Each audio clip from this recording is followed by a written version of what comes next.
बोलो सतगुरुदेव की जय हो।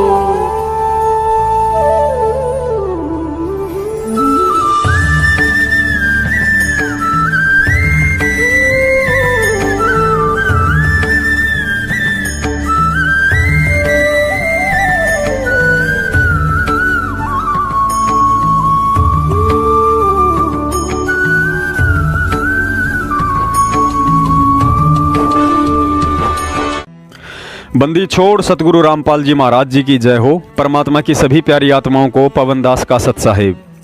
पुण्यात्माओं, जब सिख धर्म के प्रवर्तक आदरणीय नानक साहिब जी को एक जिंदा बाबा के वेश में कबीर परमात्मा सतलोक लेकर गए और वापस छोड़ा, तो परमात्मा से पूर्ण परिचित होकर नानक साहिब जी की खुशी का कोई ठिकाना नहीं रहा और उन्होंने सोचा कि क्यों ना पूरी दुनिया को घूम घूम कर बता दूं कि पूर्ण परमात्मा कबीर साहिब जी हैं और वर्तमान में बनारस के काशी शहर में अपने आप को छुपाते हुए एक गरीब जुलाई के घर में रहकर लीला कर रहे हैं।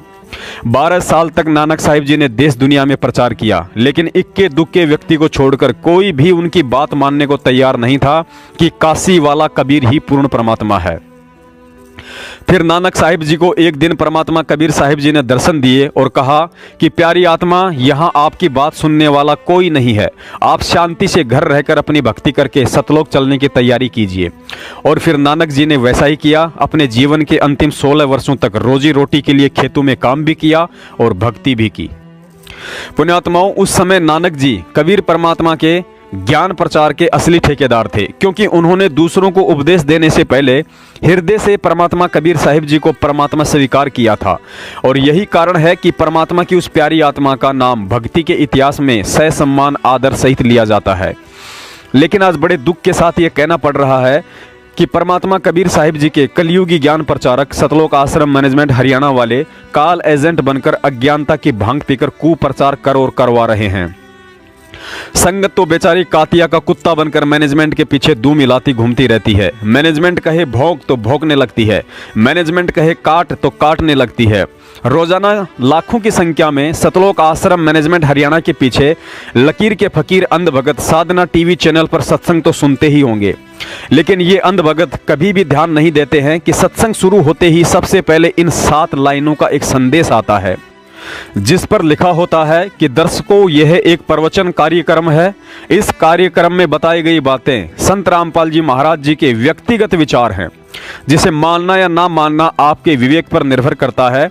किसी भी तरह की शिकायत या देहन के व्यवहार के लिए चैनल या कंपनी जिम्मेदार नहीं है। भक्ति को छोड़कर इन मिलावटी पुस्तकों को गली गली में बेचकर सतलोक जाने की गलतफहमी में अपना समय और धन बर्बाद कर रही परमात्मा की प्यारी आत्माओं, आंखें खोलो। तुम्हारे सरदार सतलोक आश्रम मैनेजमेंट ने यहाँ ये 7 लाइन लिखकर दुनिया के सामने सतगुरु रामपाल जी महाराज जी को एक सामान्य संत घोषित कर दिया है।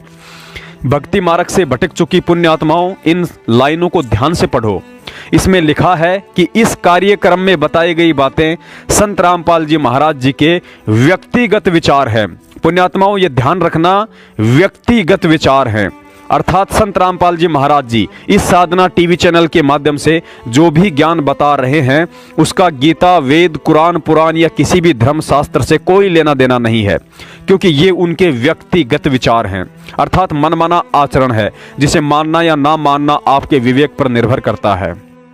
आगे भाई साहब लिखते हैं कि किसी भी तरह की शिकायत या देहन के व्यवहार के लिए चैनल या कंपनी जिम्मेदार नहीं है। अर्थात यदि कल को संत रामपाल जी महाराज जी के ये सत्संग रूपी व्यक्तिगत विचार सुनकर कोई धार्मिक संस्था या समुदाय भड़क जाए, सामाजिक अराजकता या हिंसा हो जाए, तो उस मुसीबत के लिए चैनल अर्थात साधना टीवी चैनल और कंपनी अर्थात राष्ट्रीय समाज सेवा समिति, जो साधना टीवी चैनल पर अपने धार्मिक व्यापार के लिए सत्संग चलवाती है, दोनों ही जिम्मेदार नहीं होंगे। अर्थात इसका सीधा सा मतलब यह है कि कल को यदि संत रामपाल जी महाराज जी के ये व्यक्तिगत विचार सुनकर कोई भड़क गया और बड़ा मुद्दा बन गया, तो उसके लिए साधना टीवी चैनल और सतलोक आश्रम मैनेजमेंट हरियाणा बिल्कुल भी जिम्मेदार नहीं होगा। उस मुसीबत के लिए खुद संत रामपाल जी महाराज जी ही जिम्मेदार होंगे। पुण्यात्माओं, अब आप ही बताओ, क्या हमारे गुरुजी किसी पर अपने व्यक्तिगत विचार थोपते हैं? और क्या हमारे गुरुजी जो शास्त्र प्रमाणित सत्संग करते हैं, क्या वे उनके व्यक्तिगत विचार हैं? सतगुरु रामपाल जी महाराज जी लगभग अपने सभी सत्संगों में एक बार इस सत्य का अवश्य जिक्र करते हैं कि पुण्यात्माओं, ये जो दास सुना रहा है कोई डूम भाट के गीत नहीं बल्कि पूर्ण परमात्मा का दिया हुआ ज्ञान है, अर्थात गॉड गिवन है। बहुत सी बार तो सतगुरु रामपाल जी महाराज जी यहाँ तक कहते हैं कि दास तो केवल एक स्पीकर है जो परमात्मा के इस अमृत ज्ञान को उनकी प्यारी आत्मा तक पहुंचा रहा है।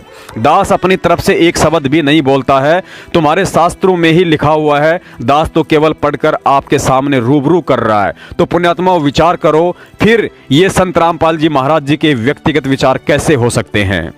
तो पुण्यात्माओं, इस काल के जाल को आप जी ने बहुत गहराई से समझना है और दास जो वचन बोला है उसको ऐसा समझ लेना जैसे गीता के से वचन, कोई ऐसे को डूम भाट की बात नहीं, ये परमात्मा गॉड गिवन ज्ञान है जो दास आपको बता रहा है।